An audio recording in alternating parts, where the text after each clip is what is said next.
হযরত মুহাম্মদ সাল্লাল্লাহু আলাইহি সাল্লাম আমাদেরকে ওয়াজ করে শোনাতেন। কবে? বৃহস্পতিবার দিনগত রাতে ইশার নামাজের পরে সাহাবীদেরকে নিয়ে গায়ে গায়ে বসে টু দি পয়েন্টের উপরে নবীজি আমাদের ওয়াজ করে শোনাতেন। জোরে বলুন সুবহানাল্লাহ। তাহলে 5টা পয়েন্ট পেলাম। নবীজি ওয়াজ করতেন কি বার? বল বল বল বল বল। বৃহস্পতিবার দিনগত রাত। সময়টা কখন? এশাবাদ। কাদেরকে নিয়ে বক্তব্য দিতেন? সাহাবীদেরকে নিয়ে। সাহাবীরা কিভাবে বসতেন? গায়ে গায়ে। আপনারা কিভাবে বসেছেন? দয়া করে অনুরোধ করছি একটু আগে আগে আসুন, একটু আগে আগে আসুন বাবা, একটু অনুরোধ করছি একটু আগে আগে আগিয়ে গায়ে গায়ে গায়ে গায়ে বসুন। শীতের সময় গায়ে গায়ে বসলে কোনো অসুবিধা হবে না আশা করছি। চলেন এবার আসছি নবীজি কিভাবে ওয়াজ করতেন। টু দি পয়েন্টের উপরে কিভাবে করতেন বাবা? আসেন গায়ে গায়ে বসে। আলহামদুলিল্লাহ। আচ্ছা, আর একটা কথা বলি, কমিটি ভাইদেরকে বলছি, আমি জলসা কমিটি ভাইদের কাছে অনুরোধ করছি, আপনারা কিছু চেয়ারের ব্যবস্থা করুন। আমার সনাতন ধর্মের ভাইরা তারা হয়তো আমার লেকচার শুনতে আসবেন, এটা আমার দৃঢ় বিশ্বাস। কারণ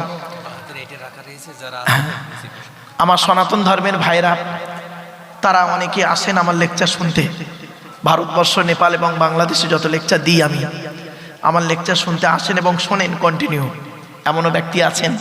তাই তাদের বসার জন্য আমি কমিটি ভাইদের কাছে একান্তভাবে আবেদন নিবেদন করব, আপনারা তাদের বসার একটা সুব্যবস্থা যদি করে দেন অত্যন্ত ভালো লাগে। চলুন। আচ্ছা, প্রফেট মুহাম্মদ সাল্লাল্লাহু আলাইহি ওয়াসাল্লাম কিভাবে বক্তব্য দিতেন ভালো করে শুনে নিন। হযরত মুহাম্মদ সাল্লাল্লাহু আলাইহি ওয়াসাল্লাম তিনি বক্তব্য দিতেন টু দি পয়েন্টের উপরে। টু দি পয়েন্টের উপরে। নবী খুব চিৎকার করে বলতেন না, খুব স্লো বলতেন না, মধ্যবর্তী পন্থা অবলম্বন করে তিনি কথা বলতেন।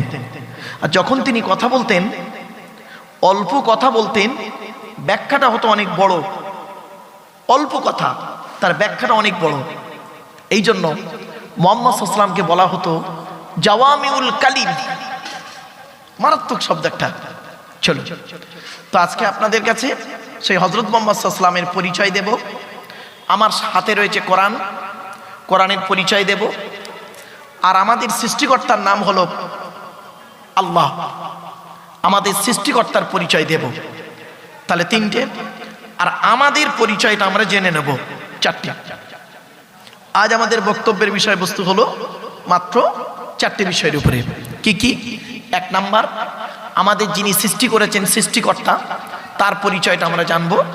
2 নাম্বার হলো যিনি কেতাব পাঠিয়েছেন, যে কেতাবটি পাঠিয়েছেন আমার সামনেই আছে কোরআন, সেই কোরআন সম্পর্কে আপনাদেরকে পরিচয় দেব, তথ্যভিত্তিক কথা বলবো ইনশাআল্লাহ।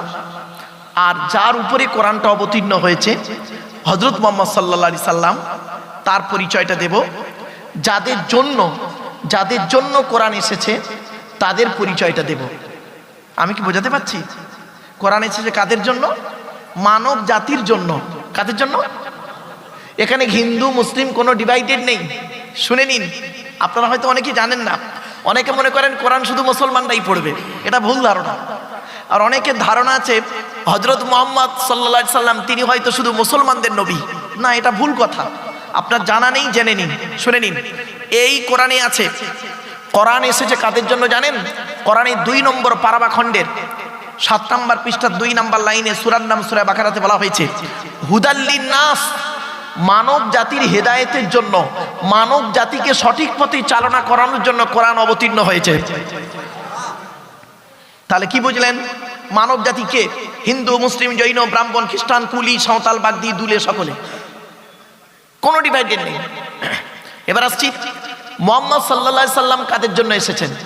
শুধু অনলি মুসলমানদের জন্য এসেছেন বুঝি? না, কোরআনেই আছে। আমি রেফারেন্স দিয়ে দিচ্ছি, আপনারা পারলে নোট করে নেবেন, চিন্তা নেই।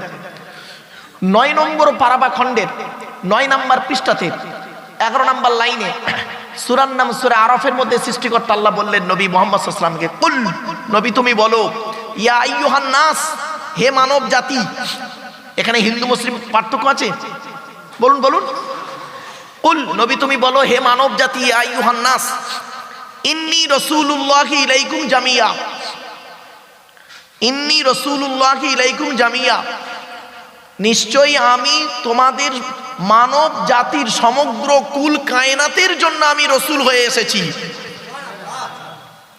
হযরত মুহাম্মদ সাল্লাল্লাহু আলাইহি ওয়াসাল্লামকে শুধু মুসলমানরা ফলো করে না, হিন্দু, মুসলিম, জৈন, ব্রাহ্মণ, খ্রিস্টান, কুলি, সাঁওতাল, বাগদি, ইহুদি, নাসারা, খ্রিস্টান সকলেই গবেষণা করেছেন এবং তাকে নিয়ে ফলো করেছেন।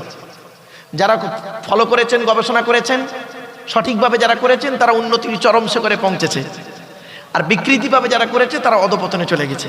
একদম বাস্তব, এটা আমার কথা নয়, বহু জিনিস আছে, আমি আপনাদেরকে একটা একটা করে উদাহরণ দিচ্ছি।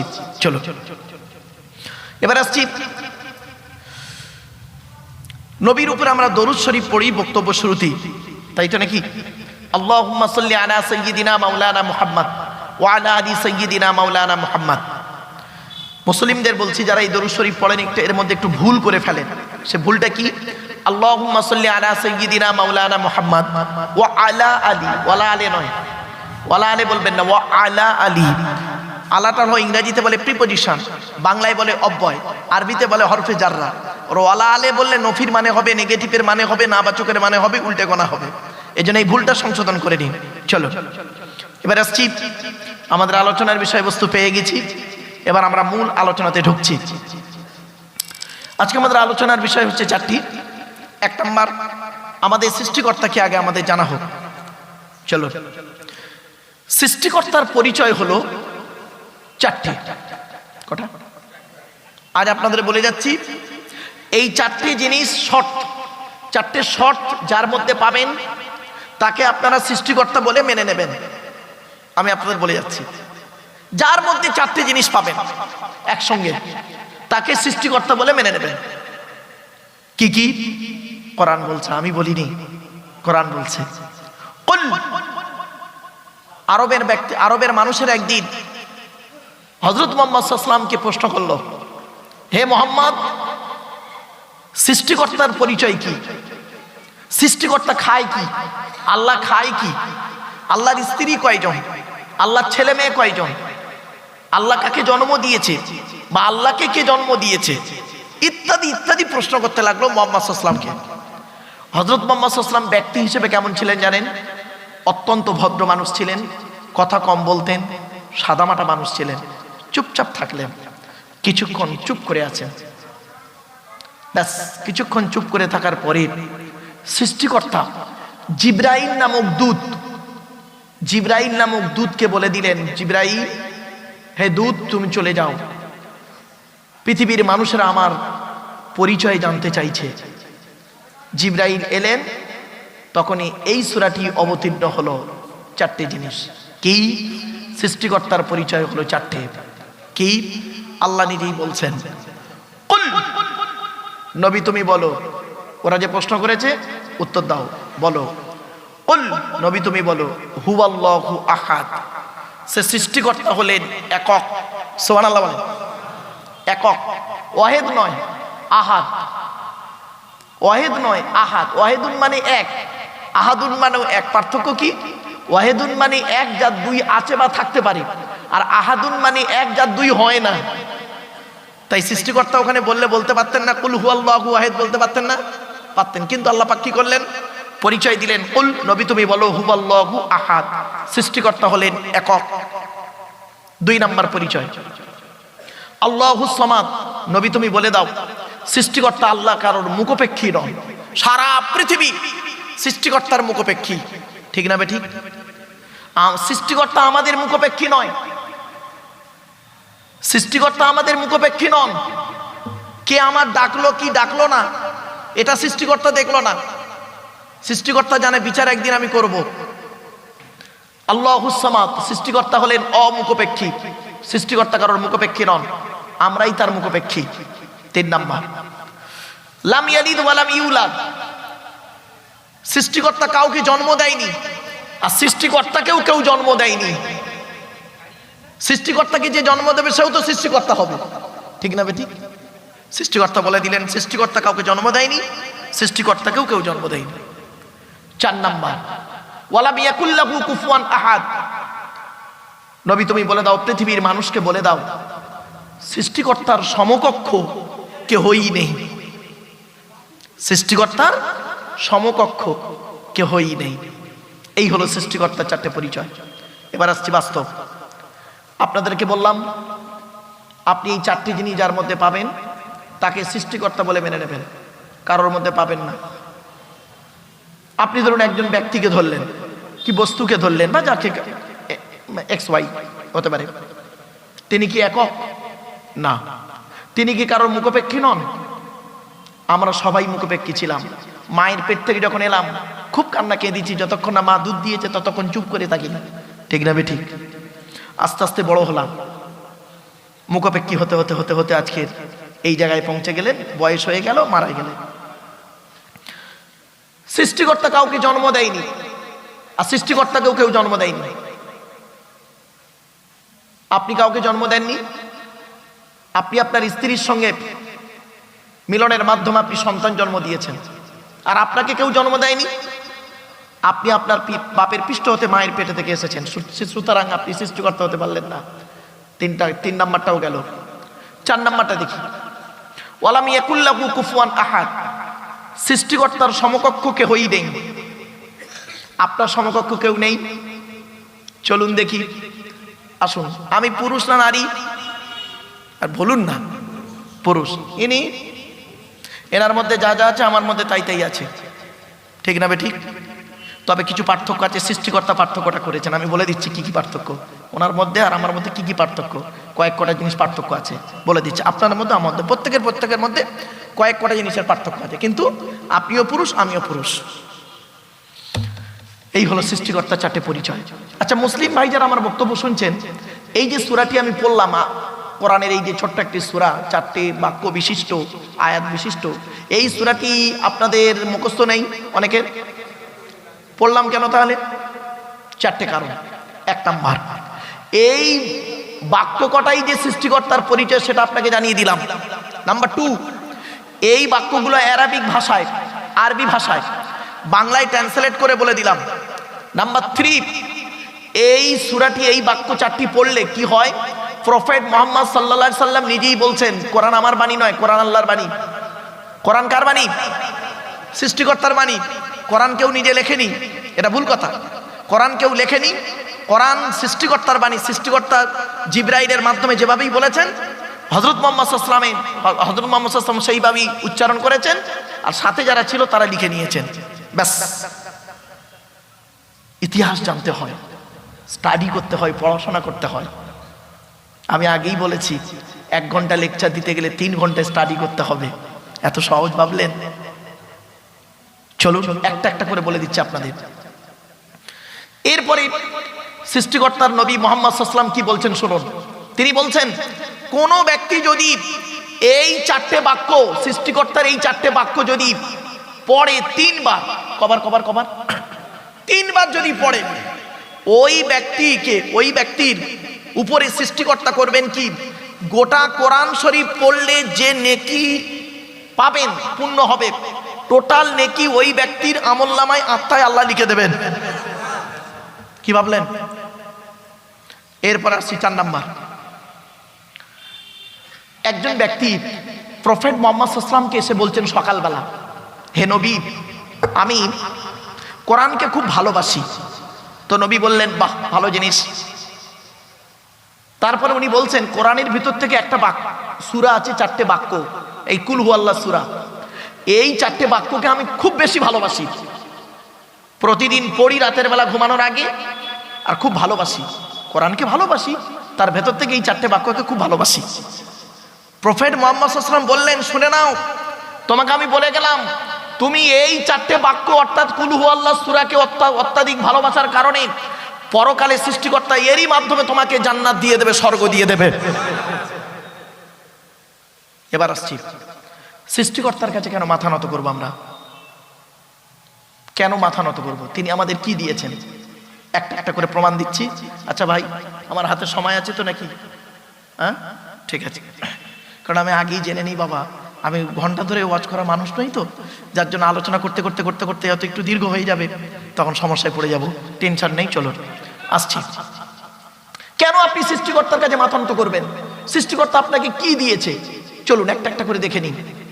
সৃষ্টিকর্তা বলছেন, আমি তোর দেহের মধ্যে 4টে জিনিস দিয়েছি গুরুত্বপূর্ণ। কটা কটা কটা? 4টে জিনিস দিয়েছি গুরুত্বপূর্ণ। কি কি? 1 নাম্বার ব্রেন। কি বললাম? Brain. 2 number heart. 3 number liver. 4 number kidney. সৃষ্টিকর্তা বলছেন, তোর ব্রেন দিয়েছি, ভালো চিন্তা ভাবনা কর, আমার সৃষ্টি নিয়ে গবেষণা কর, সৃষ্টি নিয়ে গবেষণা কর, তোর মেধা শক্তি বাড়িয়ে দেবো। জোরে বলুন। যারা সৃষ্টিকর্তার এই কোরআনকে নিয়ে যারা গবেষণা করে তাদের মেধা শক্তি বেড়ে গেছে।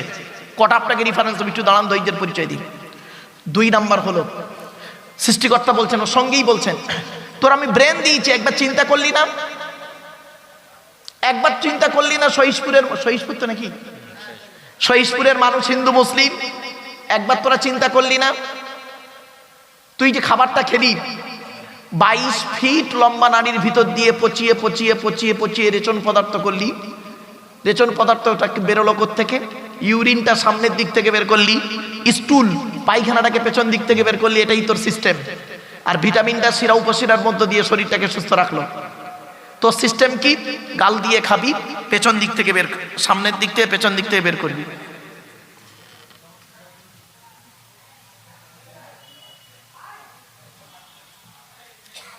ঠিক আছে, ঠিক আছে, অসুবিধা নেই।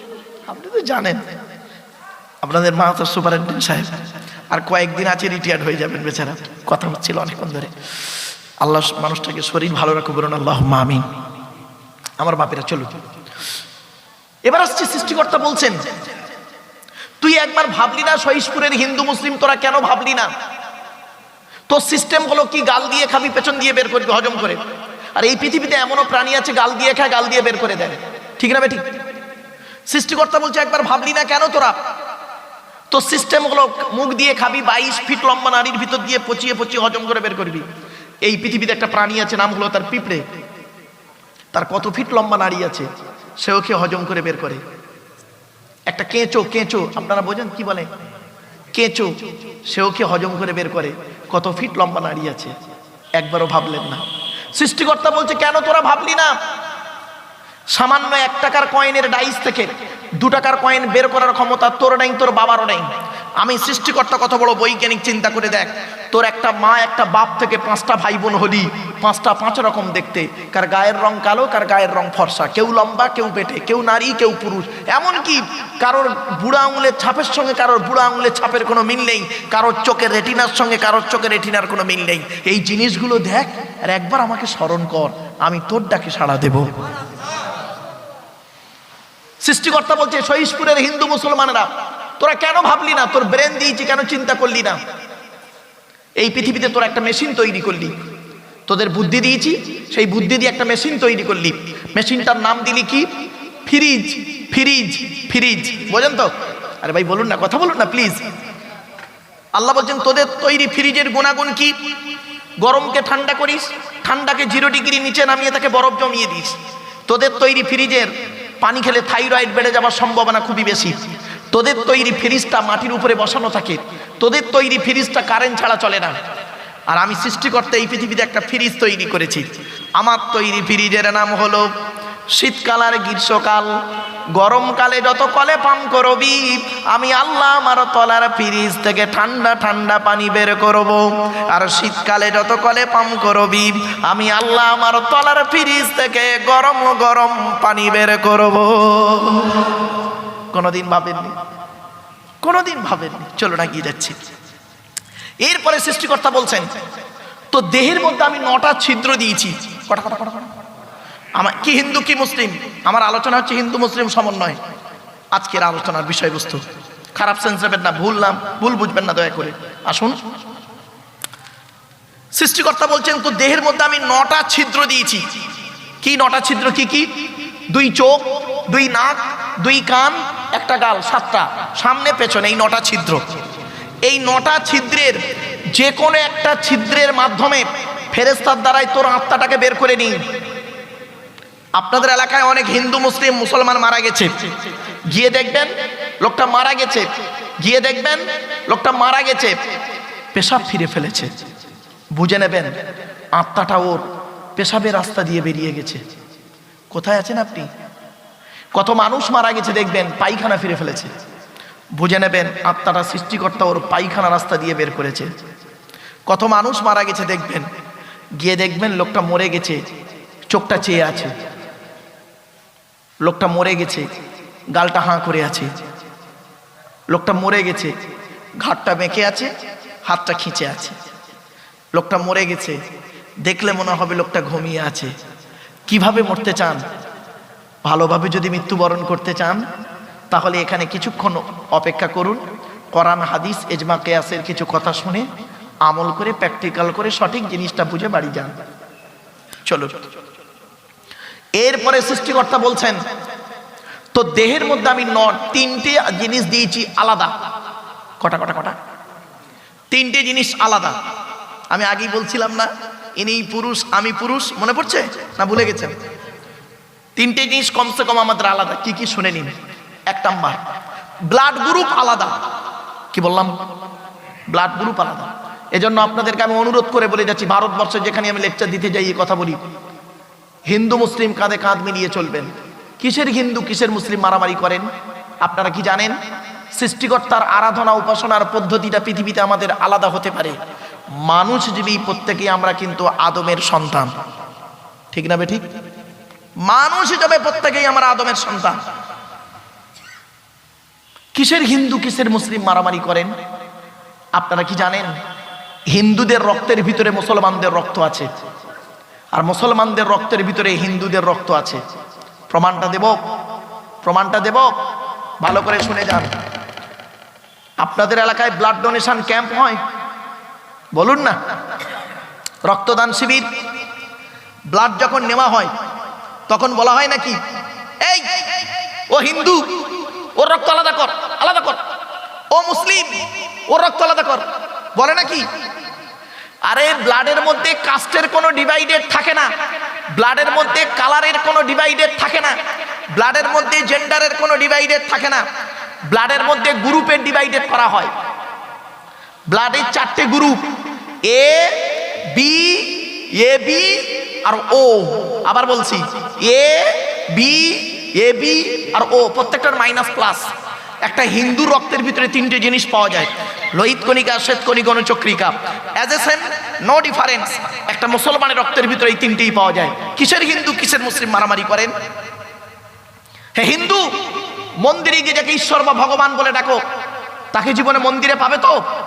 হে খ্রিস্টান, গির্জায় গিয়ে যাকে গড বলে ডাকো তাকে জীবনে গির্জায় পাবে তো? হে মুসলমান, গালে দাড়ি মাথায় টুপি দিয়ে মসজিদে যাকে আল্লাহ আল্লাহ বলে ডাকো ওই আল্লাহকে মসজিদে পাবে তো? চলুন, তিন ধর্মের মানুষ আমরা সৃষ্টিকর্তাকে খুঁজতে বেরোই। সৃষ্টিকর্তা নিজেই বলছেন আমাকে খুঁজতে যেতে হবে না, আমাকে খুঁজতে যেতে হবে না। তো আমি কোথায় আছি জানিস? এই কোরআনেই লেখা আছে, শুনে নিন, বলে দিচ্ছি। সৃষ্টিকর্তা নিজেই বলছে আমি কোথায় আছি, শোন। ওয়ালাকাদ খালাকনাল ইনসানা ওয়া না'লামু মা তুওয়াসবিসু বিহি নাফসুহু ওয়া নাহনু আকরাবু ইলাইহি মিন হাবলিল ওয়ারিদ। 26 নম্বর পারাবা খণ্ডের 18 নম্বর পৃষ্ঠার প্রথম নাম্বার লাইনে সূরার নাম সূরা কফের 16 নম্বর বাক্যতে বা আয়াতে সৃষ্টিকর্তা বলছেন হে মানব জাতি। কি বললো কি বললো কি বললো? জোরে বলো। এখানে হিন্দু মুসলমান আলাদা করেছেন? হে মানব জাতি, আমি তোদের সৃষ্টি করেছি, তোদের মনের মধ্যে ভালো মন্দ যা কিছু আছে সব আমি জানি। তোরা কোনোদিন ভাববি না আমি সৃষ্টিকর্তা অনেক দূরে আছি, না না না, আমি সৃষ্টিকর্তা তোর ঘাড়ের শিরারও নিকটবর্তী। একবার অন্তরে অন্তঃস্থল থেকে আমাকে ডাক দে, আমি তোর ডাকে সাড়া দেব। এজন্য বলি কোথায় স্বর্গ কোথায় নরক কে বলে তা বহুদূর। মানুষের মাঝে স্বর্গ নরক, মানুষেতে সুরাসুর। মানুষের ভালোবাসা একটা ধর্ম। আপনি কি ভাবছেন? আপনি কি ভাবলেন? আপনি মানুষকে কষ্ট দিয়ে সৃষ্টিকর্তাকে ডাকবেন আর সৃষ্টিকর্তা আপনার ডাকে সাড়া দেবে? ইম্পসিবল, অসম্ভব। আপনি কি ভাবলেন? বাড়ি থেকে ভাববেন। চলুন এগিয়ে যাচ্ছি। এরপরে সৃষ্টিকর্তা বলছেন, আমি তোকে পৃথিবীতে এনেছি ভালো পথে চলার জন্য, বৈধ খাবার খাবার জন্য। আমার একজন এখন বন্ধু হয়েছেন, তিনি তখন বন্ধু ছিলেন না। শোনেন আপনাদের বলি, একজন অমুসলিম কলেজের প্রফেসর, হিস্টোরি প্রফেসর, উনি আমাকে বলছেন, মারুফ সাহেব আমি আপনাদের কোরআন পড়েছি। আমি বললাম বাহ, আলহামদুলিল্লাহ, ভালো জিনিস। তো বলছেন উনি আমাকে যে আমার একটা মনে একটা প্রশ্ন জাগে। কি প্রশ্ন? আচ্ছা, কোরআনে দেখলাম মদ পান করা হারাম আছে না? আরে ভাই বলুন না। সুদ খাওয়া হারাম, শূকরের মাংস ভক্ষণ করা হারাম, ব্যভিচার করা হারাম। বললাম হ্যাঁ। বলছে ওটা কাদের জন্য? যারা ইসলাম গ্রহণ করেছে তাদের জন্য। তাহলে আমি তো ইসলাম গ্রহণ করিনি, তাহলে সৃষ্টিকর্তা আমাকে কেন পরকালে শাস্তি দেবে? আমি তো মুসলমান নই। কিছু প্রশ্নটা বুঝতে পেরেছেন? আরে ভাই প্রশ্নটা বুঝতে পেরেছেন কি বলুন তো আগে? হ্যাঁ, কি উত্তর দেবেন? কি উত্তর দেবেন? শোনেন, বলছে আমি তো মুসলিম নই, আমি তো আল্লাহ নবীকে বিশ্বাস করি না, তাহলে আমাকে কেন সৃষ্টি? আমি মদ খেলে, সুদ খেলে বা শূকরের মাংস ভক্ষণ করলে, মিথ্যা কথা বললে, আমি যদি ব্যভিচার করি, আমাকে কেন সৃষ্টিকর্তা শাস্তি দেবেন? আমি তখন ওনাকে বলেছিলাম, উত্তরটা শুনে নিন, হিন্দু মুসলিম সকলকে বলছি। আমি বললাম, স্যার আপনি গোটা কোরআন পড়েছেন? বলছে হ্যাঁ। তা আমি বললাম, স্যার আপনি কোন একটা জায়গায় আপনার মিস্টেক হয়ে গেছে স্যার। বলছে সে কি? আমি বললাম শুনুন, এবার শুনে নিন। আমি বললাম, স্যার কোরআনে 3 শ্রেণীর লোককে হালাল খেতে সৃষ্টিকর্তা কোরআনে বলেছেন। কয় শ্রেণীর লোক? জোরে বলুন। 3 শ্রেণীর লোককে সৃষ্টিকর্তা বলেছে হালাল খেতে, অবৈধ খাবার খেতে, অবৈধ খাবার খাওয়া চলবে না তাদের। 3 শ্রেণীর লোক। উনি পট করে কাগজ বের করলেন, কলম বের করলেন, উনি রেফারেন্সগুলো লিখছেন। আমি বললাম শোনো, এই 3 শ্রেণীর মধ্যে আপনি পড়েন কিনা একটু বলুন দয়া করে, একটু দয়া করে বলবেন। বলছে বলুন। আমি 1 নাম্বার রেফারেন্স দিচ্ছি। সৃষ্টিকর্তা কোরআনে বলেছেন, আপনারা শুনে নিন, মুসলমানরা ভালো করে শুনে নিন, হিন্দু মুসলিম সকলে শুনে নিন, ভুলভাল বুঝবেন না। আমি আগেই বলেছি আমাদের সমস্যা হয়েছে দুটো জিনিসে, না জেনে সমস্যা করেছি আমরা, আর ভুল জেনে সমস্যা করেছি, এটাই হচ্ছে সবথেকে বড় প্রবলেম। আমি বললাম, স্যার কোরআনে সর্বপ্রথম বলা হয়েছে নবী রসুলদেরকে হালাল খেতে। কাকে কাকে কাদের কাদের? নবী এবং রসুল যারা, তাদেরকে আল্লাহ হালাল খেতে বলেছেন। বলছে সে কি? নবীরা তো হালাল খাবেন, রসুল্লাহ তো হালাল খাবেন, এটা আবার বলার দরকার কি ছিল? আমি বললাম, স্যার এখানেই তো একটু বুঝতে হয়, এখানে একটু পড়াশোনা করতে হয় স্যার, একটু ব্রেন খাটাতে হয়। কেন নবী রসুলদেরকে হালাল খেতে বলেছে জানেন? আল্লাহ তো সৃষ্টিকর্তা, তো জানেন নবী রসুল্লাহ হালাল খাবেন, তথাপিও বাক্যটা বলার দরকার কি ছিল? শুনে নিন। এজন্যই সৃষ্টিকর্তা বললেন, যাতে করে সাধারণ মানুষের মাথায় এটা না ঢুকে যায় নবী মানে যা খুশি তাই, রসুল মানে যা খুশি তাই না। কোরআনের অন্য আয়াত, এবার আমি রেফারেন্সটা দিচ্ছি কোথায় খেতে বলেছে নবী রসুলদেরকে হালাল খেতে। রেফারেন্সটা শুনুন। 18 নম্বর পারা বা খণ্ডে, কত পারা? কোরআন যারা পড়েন বাড়ি থেকে একদম সুন্দর করে দেখে নেবেন, আমি আয়াত সমেত বলে দিচ্ছি। 18 নম্বর পারা বা খণ্ডের 4 নাম্বার পৃষ্ঠাতে 8 নাম্বার লাইনে সূরার নাম সূরা মুমিনুনের 51 নাম্বার আয়াতে, 51 নাম্বার আয়াত, সেখানে কি বলা হয়েছে দেখি। ইয়া আইয়ুহার রসুল, হে রসুলগণ, রসুল নয় রসুল, এক বচন হলো রসুল, ওর বহু বচন হলো রসুল, সিঙ্গুলার প্লুরালের জ্ঞান যদি না থাকে সব গেল। ইয়া আইয়ুহার রসুল, হে রসুলগণ, কুলু মিনাত তাইয়্যিবাতি ওয়ামালু সলিহা, আপনারা পৃথিবীতে হালাল খাবার খাবেন আর ভালো ভালো কাজগুলো করবেন। তাহলে 1 নাম্বার হলো নবী রসুলদেরকে আল্লাহ হালাল খেতে বললেন। উনি আমাকে বলছেন, মারুফ সাহেব কিছু মনে করবেন না, আমি নবীও নই রসুলও নয়। বললাম নাম্বার 2, তাহলে 1 নাম্বারটা আমিও বাদ, আমিও নবী নয় রসুল নয়, আপনিও নন নবী নয় রসুল নন, তাহলে 1 নাম্বারটা বাদ। দ্বিতীয় নাম্বারটা দেখি আপনি আমি আছে কি। যারা আল্লাহকে বিশ্বাস করে, নবীকে বিশ্বাস করে, ইসলামিক পরিভাষায় তাদেরকে বলে মোমেন। কি বললাম? মোমেন। তাদের সম্পর্কে কোরআনে কি বলা হয়েছে দেখি।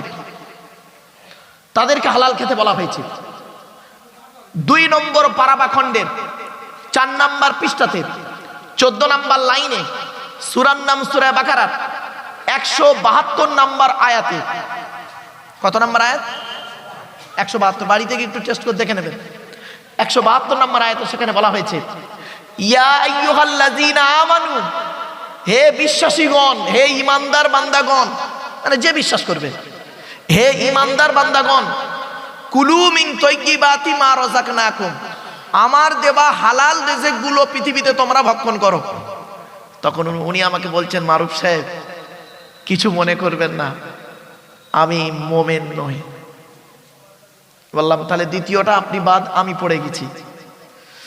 এবার আসছি তৃতীয় নাম্বার, একটু দেখুন তো পড়েন কিনা আপনি। বলছে বলুন। উনি লিখে নিলেন, 2টো পয়েন্ট লিখলেন, তৃতীয় পয়েন্ট এবার শুনুন, চমকে যাবেন এবার আপনারা। কোরআনে বলা হয়েছে 2 নম্বর পারাবা খণ্ডের 4 নম্বর পৃষ্ঠাতে 8 নম্বর লাইনে সূরার নাম সূরা বাকারার 168 নম্বর আয়াত 168। কত বললাম? 168 নম্বর আয়াত বা বাক্যতে আল্লাহ বলছেন, কি বলছেন? ইয়া আইয়ুহান নাস, হে মানব জাতি। কি বললো? নাস মানে মানব। নাস মানে কি? মানব। এটা আরবি ভাষা, ভালো করে শুনে নিন। ইয়া আইয়ুহান নাস, হে মানব জাতি, কুলু মিম্মা ফিল আরদি হালালান তাইয়্যিবা, হে মানব জাতি, পৃথিবীতে তোমরা সকলে হালাল বৈধ খাবার খাও। আমি বললাম স্যার আপনি কি মানব জাতির বাইরে আছেন? তখন গালে হাত। কি বুঝলেন বাবা? কোরআনের উপরে গবেষণা করতে গিয়ে কি বলবো আপনাদেরকে, আলবার্ট আইনস্টাইনের মতো মানুষ, আলবার্ট আইনস্টাইন নাম শুনেছেন তো? একজন পদার্থবিজ্ঞানী। তিনি কোরআনের উপরে গবেষণা করতে করতে করতে করতে অবশেষে কি বলল জানেন? সমুদ্রের ধারে দাঁড়িয়ে এই হাত দুটো পিছনে দিয়ে বলল, হে আল্লাহ, সারা পৃথিবীতে, গোটা পৃথিবীর কিছুই গবেষণা করতে পারলাম না, সমুদ্রের 2টো নুড়ি পাথরকে নিয়ে শুধু নাড়াচাড়া করে চলে গেলাম। আলবার্ট আইনস্টাইনের মতো মানুষ যদি এই কথা বলেন, আমি আপনি কোন জায়গায় আছি? বাড়ি থেকে ভাববেন। Second scientific in the world, sir Isaac Newton. এই কোরআনকে নিয়ে গবেষণা করছে কারা জানেন? করেছে America, London, France, Britain, Japan, Jordan, জার্মানির ঠান্ডা করে বসে বসে কোরআনকে নিয়ে গবেষণা চলছে, এখনো চলছে। কারা করেছে? Humphry Davy, Michael Faraday, Einstein, Isaac Newton, doctor Maurice Bucaille, mister Cook, mister জাবিরি, mister Campbell, Rajaram Mohan Roy, Ishwarchandra Vidyasagar, Rabindranath Thakur, Acharya Jagadish Chandra Basu, Francis Drake, Williams কিটমুর, Williams Harvey, Thomas, George Bernard, এরা কোরআনকে নিয়ে গবেষণা করলো। একটা একটা করে রেফারেন্স দিচ্ছি, একটু দাঁড়ান, ধৈর্যের পরিচয় দিন, চলো না কি যাই। তখন উনি পুরো চুপ মেরে গেলেন, 3টে বাক্য রেফারেন্স লিখে নিয়ে গেলেন। উনি বাড়িতে গিয়ে আবার চেক করে আমাকে ফোন করে বললেন, সত্যি আমার চোখটা আপনি খুলে দিলেন, যে পৃথিবীর মানব জাতিকে হালাল খেতে বলেছেন। শুধু মুসলমানরা হালাল খাবে না, মানব জাতিকে সৃষ্টিকর্তা কোরআনে বলেছেন হালাল খেতে। এবার চলুন তো দেখি, হালাল খাবার খেলে লাভ কি, হারাম খাবার খেলে লস কি? হালাল বৈধ খাবার খেলে দেখবেন আপনার আত্মাটা শান্তি পাবে, ঠিক না ঠিক? অবৈধ খাবার খেলে দেখবেন আত্মার ভিতরে একটা ভীতু সঞ্চয় হয়, ঠিক না ঠিক? জাস্ট উদাহরণ দিচ্ছি জাস্ট। আপনি সারাদিন এখানে ধরুন সেলুনের কাজ করছেন, সারাদিন সেলুনের কাজ করেছেন, সারাদিনে 500 টাকা কষ্ট করে সারাদিনে পেয়েছেন, এটা হচ্ছে আপনার বৈধ খাবার। এই যে 500 টাকার বৈধ আপনি নিলেন, তো নিয়ে স্ত্রীকে বাচ্চাকে খাওয়ালেন, এর যে তৃপ্তি। আর ছোট্ট একটা উদাহরণ দিচ্ছি, ওখানে আপনি দাঁড়িয়ে আছেন একটা রড নিয়ে, একটা ছুরি নিয়ে, একজন ব্যক্তি আসছে ব্যাংক থেকে 50,000 টাকা তুলে নিয়ে আসছে, আপনি খবর পেয়েছেন ফোনের মাধ্যমে, আপনি তাকে ছুরি দেখিয়ে টাকাটা নিলেন, বা তাকে মেরেই দিয়ে টাকাটা আপনি নিলেন।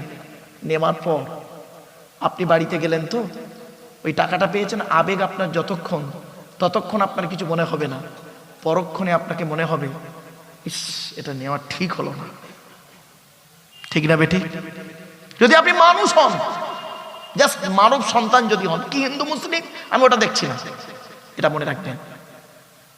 শুধু তাই নয়, আর একটা কথা আপনাদেরকে বলি, মুসলমানরা পুরুষ লিঙ্গের আগার চামড়া কেটে বাদ দেয়, তাই তো নাকি? আরে ভাই বলুন, আপনারা কি বলেন ওটাকে? মুসলমানি বা খাতনা বলেন। চলুন তো একটু ইতিহাসটা দেখে নিই। সর্বপ্রথম কে এই মুসলমানি হয়েছিল বা খাতনা হয়েছিল, পুরুষ লিঙ্গের আগার চামড়া কেটেছিল, দেখি তাকে কে করে দিয়েছিল? আপনাদের কনসেপ্ট হলো কি জানেন, এই পুরুষ লিঙ্গের আগার চামড়া শুধু মুসলমানরাই কেটে বাদ দেয়। এটা ভুল ধারণা, আপনি জানেন না, তাই লেখাপড়া করতে হয়, তো একটু স্টাডি করতে হয়, পড়াশোনা করতে হয়।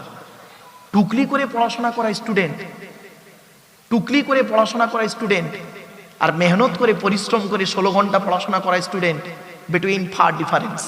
চুরি চামারি করে পড়াশোনা করলে তার চিন্তা ভাবনা হয় আলাদা, আর মেহনত করে পড়াশোনা করলে তার চিন্তা ভাবনা হয় আলাদা। চলো, সর্বপ্রথম পৃথিবীতে পুরুষ লিঙ্গের আগার চামড়া কেটেছিল কে? শুনে নি। 82 বছর বয়সে জঙ্গলে কুড়ুল দিয়ে নিজে নিজে সৃষ্টিকর্তার হুকুমে, মানে আল্লাহর হুকুমে তিনি এই কাজটি করেছিলেন। তার নাম হলো হযরতে ইব্রাহিম খলিলুল্লাহ। জোরে বলুন। এবার চলুন দেখি সমীক্ষা কি বলছে, দেখি সমীক্ষা। সারা পৃথিবীতে 10% অমুসলিম, ভাষাটা ভালো করে ফলো করুন, রেকর্ড হচ্ছে। সারা পৃথিবীতে 10% অমুসলিম বিভিন্ন কারণে পুরুষ লিঙ্গের আগার চামড়া কেটে বাদ দেয়। সারা পৃথিবীতে 40% ইহুদি বিভিন্ন কারণে পুরুষ লিঙ্গের আগার চামড়া কেটে বাদ দেয়।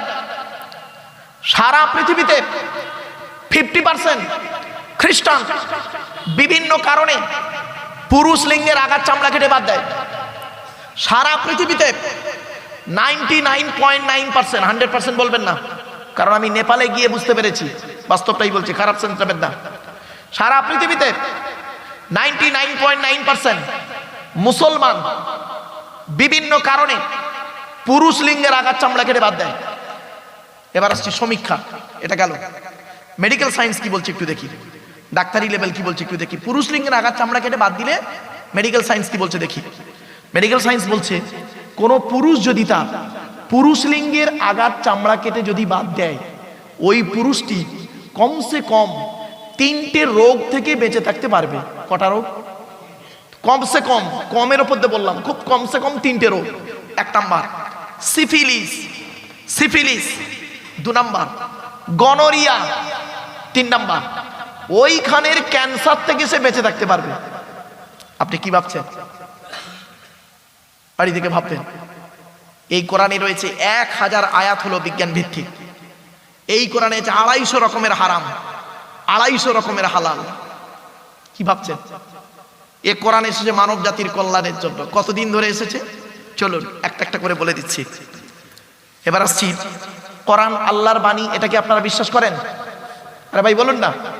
এ কোরআন কোনো মানুষের তৈরি কিতাব নয়, কোনো মানুষের মুখের বাণী নয়। মনে রাখবেন, হযরত মুহাম্মদ সাল্লাল্লাহু আলাইহি ওয়াসাল্লামকে নিয়ে সারা পৃথিবী গবেষণা করে দেখেছে যে মুহাম্মদ সাল্লাল্লাহু আলাইহি ওয়াসাল্লাম তিনি পৃথিবীর কোনো মানুষের কাছে লেখাপড়া শেখেননি।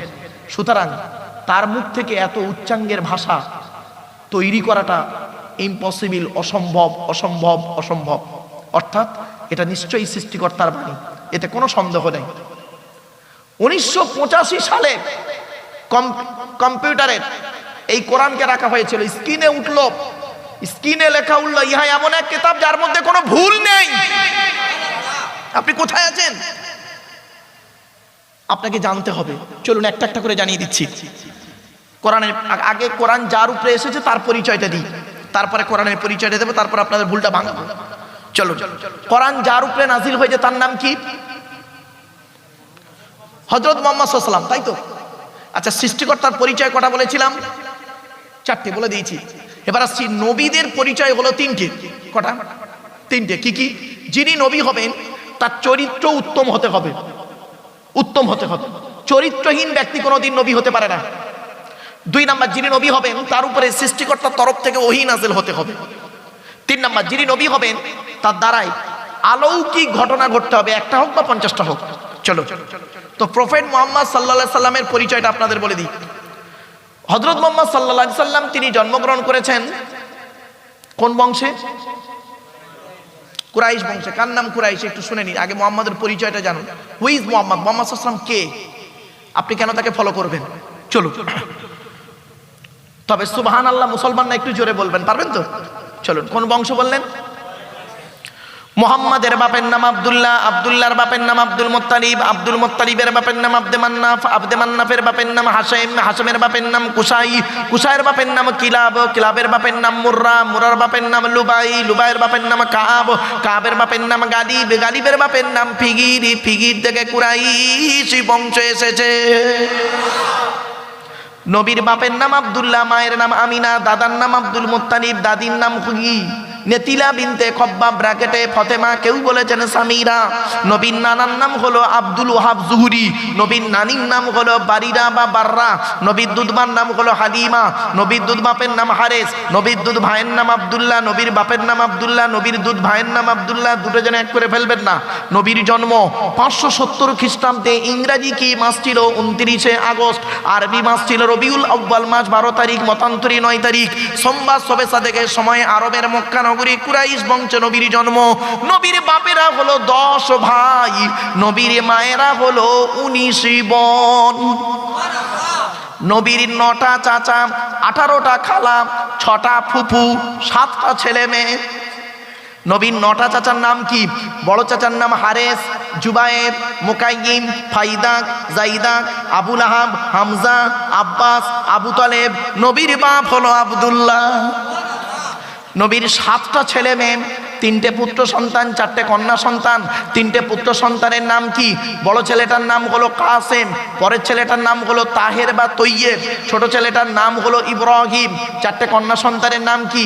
বড় মেয়েটার নাম জয়নাব, রুকাইয়া, উম্মে কুলসুম, ছোট মেয়েটার নাম হলো ফতেমা, যার সঙ্গে নবীজি হযরতে আলীর বিবাহ দিয়েছিলেন। হযরত আলীকে জামাই করতে গেলেন কেন? আরবে কি ছেলের খুব অভাব ছিল বুঝি? না, হযরত আলী রাদিয়াল্লাহু তাআলা আনহু কোটিপতি ছিলেন, তাও নয়। শুনে নিন, হযরত আলীর মধ্যে সৃষ্টিকর্তা অনেক গুণ দান করেছিলেন। প্রত্যেক সাহাবী বা সঙ্গীর মধ্যে সৃষ্টিকর্তা অনেক গুণ দান করেছেন।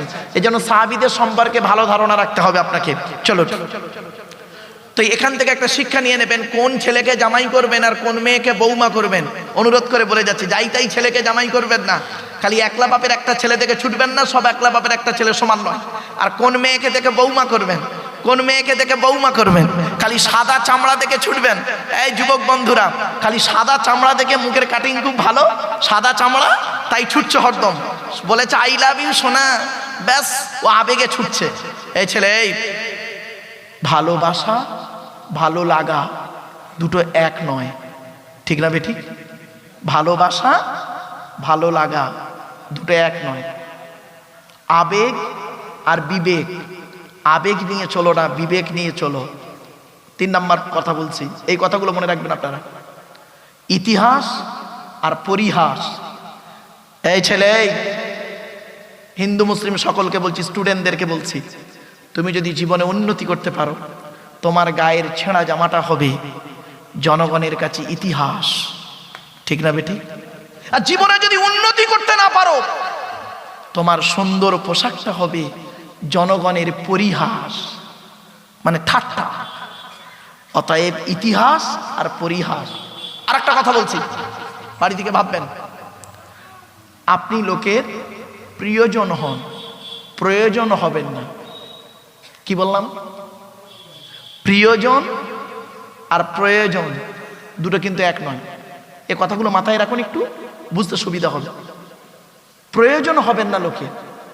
প্রয়োজন কি যখন শেষ হয়ে যায় মিটে যায়। প্রিয়জন হন, মানুষের প্রয়োজন না হয়ে প্রিয়জন হন।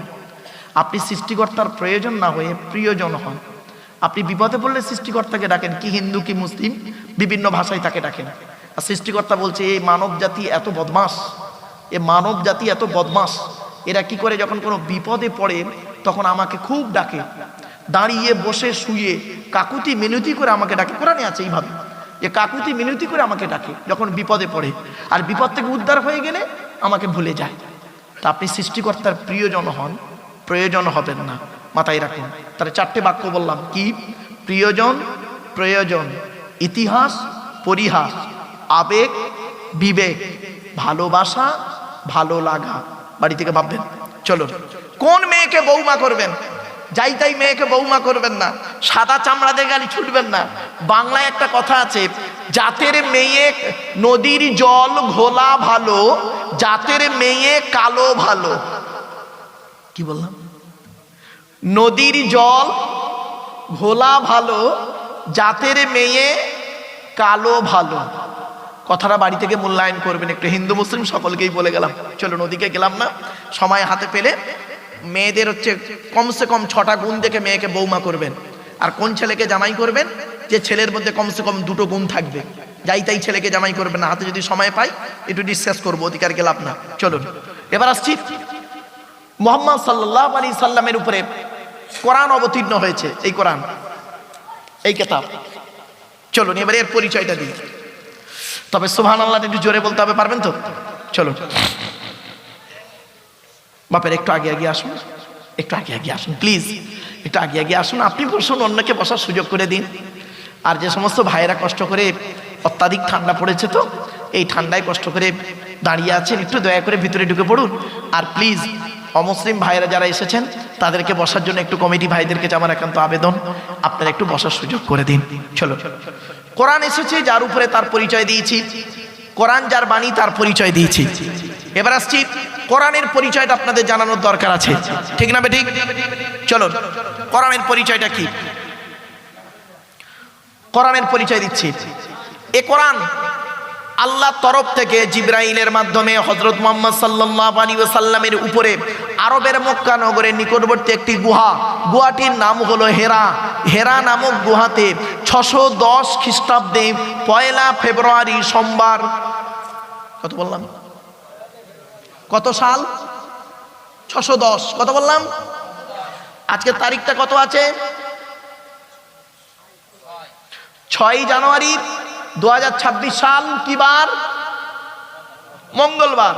বাড়িতে গিয়ে লিখবেন 6/1/2026 মঙ্গলবার। নিচেই লিখবেন 1-2 মানে 1 ফেব্রুয়ারি, 1-2 610 সোমবার। মাইনাস প্লাস করবেন, কতদিন আগে কোরআন এসেছে সৃষ্টিকর্তার তরফ থেকে পেয়ে যাবেন। চলো 610 খ্রিস্টাব্দে 1 ফেব্রুয়ারি সোমবার এ কোরআন অবতীর্ণ হয়েছে।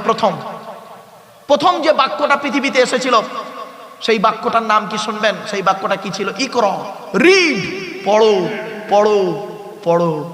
এজন্য ছেলেকে ধনী না বানিয়ে জ্ঞানী বানিয়ে যান, ধনী না বানিয়ে জ্ঞানী বানিয়ে যান। তবে এডুকেশনটা সঠিক এডুকেশন নেন, সঠিক শিক্ষাটি নিন। এমন শিক্ষা নেবেন না যে শিক্ষা আপনাকে একদম নোংরা পথে নিয়ে যাবে, এই শিক্ষা আপনি গ্রহণ করবেন না। What is the definition of education? এডুকেশনের সংজ্ঞাটি কি? EDUCATION।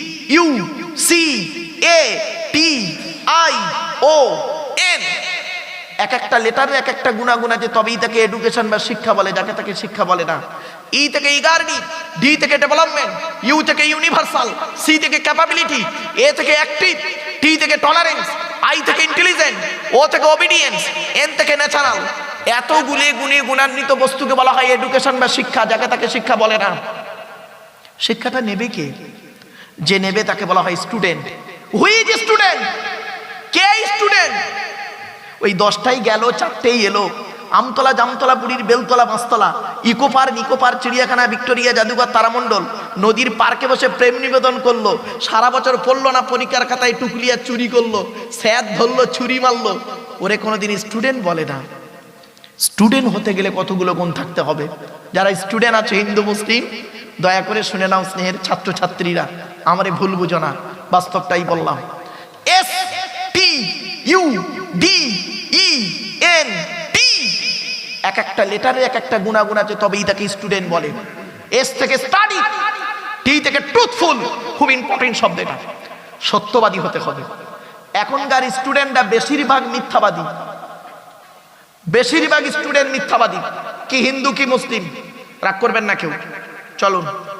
এখন শিক্ষা কোথায় হয় জানেন? লেখাপড়া কোথায় হয় শুনবেন? বলবো বলবো হ্যাঁ, খুব গভীরভাবে লেখাপড়া হয় কোথায় শুনবেন? টয়লেটে, পেচ্ছাপখানায়, পায়খানায়, খুব গভীরভাবে পড়াশোনা হয়। কখন? মাধ্যমিকের সেন্টার, উচ্চ মাধ্যমিকের সেন্টার যেখানে দেয় ছেলেমেয়েরা, দেখবেন কি উচ্চ মাধ্যমিক মাধ্যমিকের সেন্টারগুলো হয়, কি মাদ্রাসা বোর্ড, স্কুল বোর্ড, যেই বোর্ড হোক না কেন, চলুন সেন্টারগুলোতে গিয়ে দেখবেন। আপনারা অন্য সময় যাবেন, এমনি সময় তো ঢুকতে দেবে না, পুলিশ থাকে। বয়েজ আর গার্লস টয়লেটগুলোতে গিয়ে দেখবেন, ছেলে মেয়েদের টয়লেটগুলো, পেচ্ছাপখানা, পায়খানায় গিয়ে দেখবেন বইয়ের পৃষ্ঠা ছেঁড়া, বই, টুকলি, মাইক্রো জেরক্স সব পড়ে আছে। আর সত্যিকারের একজন মেধাবী স্টুডেন্ট যে টুকলি জিনিসটা জানে না, সব ছেলে ভালো না, খারাপ নয়, কি ভাবছেন ভালো ছেলে নেই? কে বলেছে আপনাকে? সত্যিকার একজন মেধাবী ভালো স্টুডেন্ট, তার পেশাব পেয়েছে, সে সেইখানে গিয়ে বুঝতে পারেনি, পেশাব ফিরে চলে এলো। যে ছেলেটা টুকলি করে পাশ করলো, চুরি করে লেখাপড়া করলো, মাধ্যমিক পাস করলো, উচ্চ মাধ্যমিক পাস করলো, গ্র্যাজুয়েশন পাস করলো, কি বিএসসি করলো, কি বা ডাক্তারি পড়লো, বা ইত্যাদি ওকালতি করলো, ইত্যাদি করার পরে 20 বছর পরে ভদ্রলোক চুরি করে পড়াশোনা করে 20 বছর পরে স্টেজে এসে মাইকের সামনে লেকচার দিচ্ছে। আর ওর লেকচার শুনে জনগণ, হিন্দু মুসলমান সঠিক পথ পাবে। এটাকে বিশ্বাস করা কিরকম জানেন? কাঁঠালের আমসত্ত্বের মতো। আপনারা খেয়েছেন সহিশপুরের হিন্দু মুসলিম কাঁঠালের আমসত্ত্ব খেয়েছেন আপনারা? বলুন না। আরে হয় না, তা খাবে কি? রাগ করবেন না, বাস্তব কথা বললাম। কাঁঠালের আমসত্ত্বের মতো। আসলে আমরা এমন মানুষ না, রাগ করবেন না, আমরা এমন মানুষ নিজের পাপের বাটখারা দিয়ে, নিজের পাপের বাটখারা দিয়ে, নিজের পাপ কোনোদিন ওজন করিনি, নিজের পাপের বাটখারা দিয়ে অন্যের পাপ ওজন করি। ঠিক না বেঠিক? আবার বলছি, আপনারা কি বাটখারা বলেন তো ভাই? হ্যাঁ, কি বাটখারা বলেন তো দেখি? নিজের পাপের বাটখারা দিয়ে অন্যের পাপ ওজন করছি আমরা। আমরা এমন মানুষ, আমরা এমন মানুষ না। দুধওয়ালা লোকের বাড়ি বাড়ি যায়, দুধওয়ালা লোকের বাড়ি বাড়ি যায়, দুধ কিনে সহজে কেউ খেতে চায় না। মদওয়ালা দোকান দিয়ে বয়রাতে, হেলেঞ্চাতে, বনগায় বসে আছে। ও মোটর সাইকেলে তেল পুড়িয়ে মদ কিনে খেয়ে মারামারি করে রোজার মাসে হাজি সাহেবের বেটা বাগদা থানায় চুপ মেরে বসে। দুধওয়ালা কোথায় গিয়েছিল? বল বল বল বল। ওর বাড়ি গিয়েছিল, খাইনি। আমরা এমন মানুষ না। দুধওয়ালাকে বলি, এই দুধে জল দিসনি তো? আর মদে জল মিশিয়ে খাই। আমরা এমন মানুষ না। 100 টাকা চোরকে, 100 টাকা চোরকে গাছে বেঁধে মারি, 100 টাকা চোরকে গাছে বেঁধে মারি, 1000 কোটি টাকার চোরকে স্টেজে তুলে ফুলের তোড়া দিয়ে, উত্তরীয় দিয়ে, সংবর্ধনা জানিয়ে স্যালুট জানাই। ঠিক না বেটি? আমারে কি ভাবছেন? কি ভাবছেন আমাকে? আমার গাড়ির সামনে একটা বোর্ড লাগানো আছে, বোর্ডটা পড়লে আপনার ব্রেনটা ঘুরে যাবে। ওয়ার্ল্ড হিউম্যান রাইটস কাউন্সিল, বিশ্ব মানবাধিকার পরিষদ, নিচে লেখাতে দেখবেন national president, we fight for your right. আপনি কি ভাবছেন? আমরা এমন মানুষ না। চালনি বোঝেন? চালনি, চালনি বলুন, আপনারা কি বলেন? আটা চালে মা বোনেরা কি বলেন? চালন চালন, এই এক দেশের গালি অপর দেশের বুলি একটু বানিয়ে নেবেন। চালন চালন। আচ্ছা, চালনের পিছনে ছিদ্র কটা? অসংখ্য। আর সূচের পিছনে ছিদ্র কটা? একটা। তো চালন একদিন সূচকে বলছে। কে বলছে? চালন। কাকে বলছে? সূচকে। তোর পিছনে ছিদ্র কেন রে? তা সূচ কি উত্তর দেবে? আপনারাই বলুন। চালন সূচকে বলছে তোর পিছনে ছিদ্র কেন? তা সূচ কি উত্তর দেবে? আমার তো একটা আর তোর হাজারটা। খারাপ সেন্স নেবেন না। ছোট্ট একটা উদাহরণ দিচ্ছি, জাস্ট ফর এক্সাম্পল। জ্ঞানী যারা বোঝে তারা শুধু ইশারায়, জ্ঞানী যারা বোঝে তারা শুধু ইশারায়। আমি একটা আঙুল, সরি ক্ষমা চেয়ে নিচ্ছি, একটা আঙুল আপনাদের দিকে লাগিয়ে বললাম আপনি চিটিংবাজ। একটা আঙুল আপনার দিকে লাগিয়ে বললাম আপনি চিটিংবাজ, সরি ক্ষমা চেয়ে নিলাম। তিনটা আঙুল কোন দিকে? টিবিল চিটিংবাজ। কিছু বুঝতে পারেন না, বাড়ি থেকে ভাববেন। এই জন্য পৃথিবীর, আমি সেদিন MA সেকেন্ড ইয়ার স্টুডেন্টদেরকে পড়াতে গিয়ে একটা কথা বলেছিলাম, পৃথিবীর সব থেকে কঠিন কাজ কি বলতো, আর পৃথিবীর সব থেকে সহজ কাজ কি? তো MA সেকেন্ড ইয়ার স্টুডেন্ট মানে বুঝতেই পারছেন, অ্যাডাল্ট। তা বলছে স্যার পৃথিবীর কঠিন কাজ আর সহজ কাজ বলা তো খুব মুশকিল। তা আমি বললাম শোন, পৃথিবীর সব থেকে কঠিন কাজ কি জানেন? আত্মসমালোচনা করা। নিজেকে নিয়ে সমালোচনা করুন, নিজেকে নিয়ে সমালোচনা করুন। আপনি কি একজন মানুষ? একজন মানুষ হতে গেলে পৃথিবীতে আপনার কি কি দায়িত্ব আপনি পালন করেছেন? ব্যাস। আপনি কি একজন আদর্শবান পিতা, আদর্শবান স্বামী, আদর্শবান ভাই, আদর্শবান পুত্র, আদর্শবান কাকা বা চাচা, আদর্শবান বনাই বা দুলাভাই, আদর্শবান দেওর, আদর্শবান খালু, আদর্শবান জামাইবাবু, আদর্শবান মামা, আদর্শবান দাদু, আদর্শবান নানা? বাড়ি থেকে ভাববেন, বাড়িতে গিয়ে ভাববেন এগুলো। ব্যাস, এইগুলো ভাবার পরেই দেখবেন আপনি কোন জায়গায় দাঁড়িয়ে আছেন, আপনি কি ভাবছেন। চলো এবার আসছি, কোরআনের প্রথম বাক্য ছিল ইকরা, রিড, পড়ো পড়ো পড়ো পড়ো। এই কোরআনে আছে 82 জায়গায় নামাজের কথা বিভিন্ন অ্যাঙ্গেলে, 92 জায়গায় আছে লেখাপড়ার কথা। কত জায়গায় বাবা? তো কোন সংখ্যাটা বেশি, 82 না 92? তাহলে লেখাপড়ায় পিছিয়ে কেন? মনে রাখবেন, যে জাতি লেখাপড়ায় পিছিয়ে সে জাতি সব দিকে পিছিয়ে। শত মূর্খ লয়ে আমি স্বর্গে নাহি যাব, দ্বাদশ পণ্ডিত নিয়ে পাতালেই রব। 100 জন মূর্খ মানুষকে নিয়ে স্বর্গে গিয়ে কোনো লাভ নেই, 12 জন শিক্ষিত লোককে নিয়ে নরকে থাকা অনেক ভালো। মূর্খ বন্ধুর থেকে শিক্ষিত শত্রু ভালো। মনে রাখবেন, আপনারা ছেলেদেরকে যেমন মাধ্যমিক, উচ্চ মাধ্যমিক, বিএ পাস, এমএ পাস, আলেম, হাফেজ, মাস্টার, ডাক্তার, ইঞ্জিনিয়ার, প্রফেসর করাচ্ছেন, সাথে সাথে মেয়েদেরকেও মাধ্যমিক, উচ্চ মাধ্যমিক, বিএ পাস, এমএ পাস, আলেম, হাফেজা, মাস্টার, ডাক্তার, ইঞ্জিনিয়ার, প্রফেসর করাবেন। কারণ কি জানেন? ইংরেজিতে একটা কথা আছে, 1 mother's is equal to 100 teachers. একটা মা হলো 100 জন শিক্ষকের সমতুল্য। একজন পুরুষ যদি শিক্ষিত হয় সে কেবল নিজেই শিক্ষিত হয়, একজন নারী যদি শিক্ষিত হয় গোটা পরিবারটা শিক্ষিত হয়। ঠিক না বেঠি? মাথায় রাখুন একটু। চলুন এগিয়ে যাচ্ছি। এবার আসছি, শিক্ষাটা দেবে কে ভাই?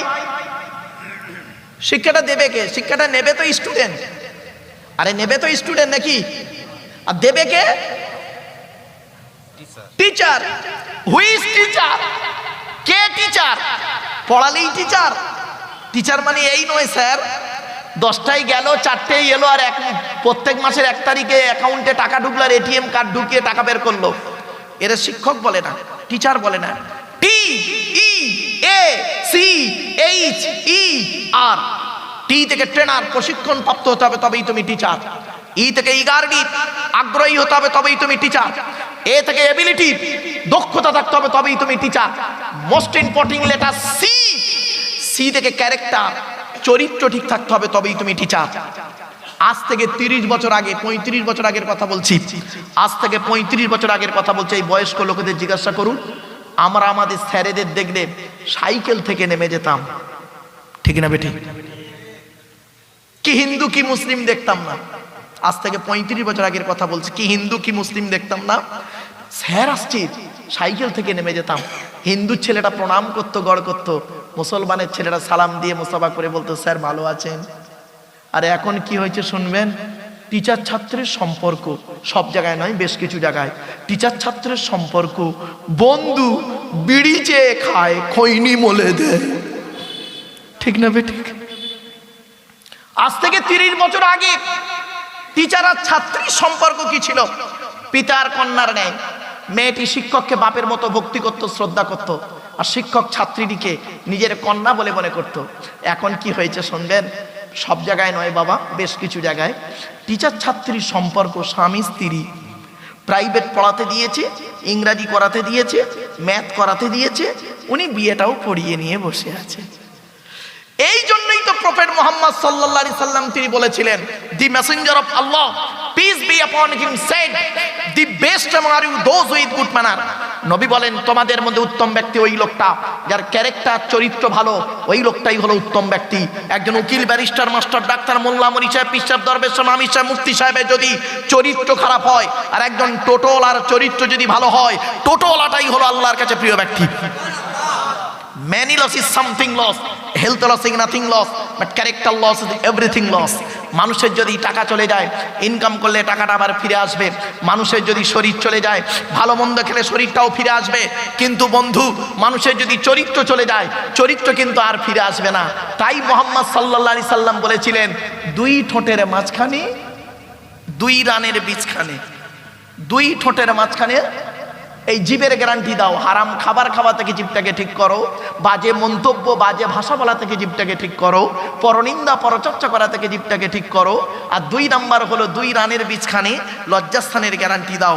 2 ঠোঁটের মাঝখানে 2 রানের বীজখানে, এই দুটো জিনিসের গ্যারান্টি তোমরা আমাকে দাও, আমি মুহাম্মদ সাল্লাল্লাহু আলাইহি সাল্লাম তোমাদের স্বর্গের গ্যারান্টি দিলাম, জান্নাতের গ্যারান্টি দিয়ে দেবো।